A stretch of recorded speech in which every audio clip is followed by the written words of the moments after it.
Scared, nervous, excited, anxiety, gonna miss my family.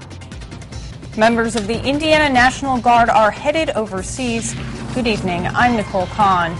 And I'm Jeff Smith. Thanks for joining us. We'll have that story for you in just a minute, but first we need to tell you that traffic is stopped in the northbound lanes of I-65 near Frankfort due to a fatal accident. State Police First Sergeant Brian Olahai says 2 cars were involved in the crash just north of the State Road 28 interchange. He confirms the victims are a man and woman who were in the same vehicle. The man died at the scene. The woman died later at a Lafayette hospital. Another person from the second vehicle is being treated at a hospital in Lafayette. He says one vehicle has an Ohio license plate, the other has a California license plate.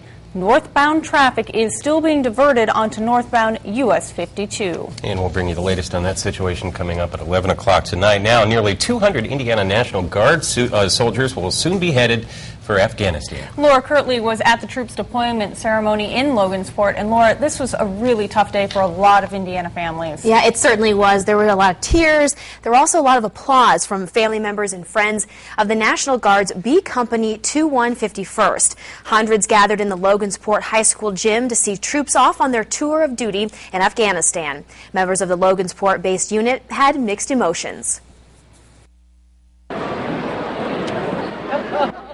The combat veterans are all looking forward to getting on the road, getting it done, getting it over with, and I think the younger soldiers are looking forward to having this last night. Kentland resident Jacob Shufflebarger followed in the footsteps of his grandfather by joining the military. He says the next year will be difficult, but he is honored to serve. I'm glad everyone's here, showing their support for all of us. It'll be a long year without him. This will be William Bryson's second deployment to Afghanistan, but he says leaving this time around is more difficult than before. Last time I left, I didn't have children.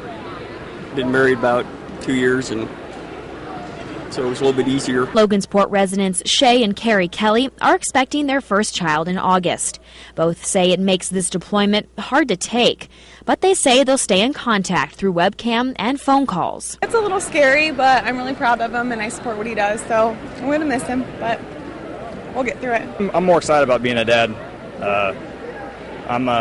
You're going to be a little nervous going overseas, but you just kind of try to embrace the training and do your best over there. Chad and Amber Appleton say the next year is going to be a tough one away from each other, but they're proud to serve the country. It's tough, but I have a lot of family to help. We know that we're going they need a lot of help, so we're going to do our best to help them the best we can.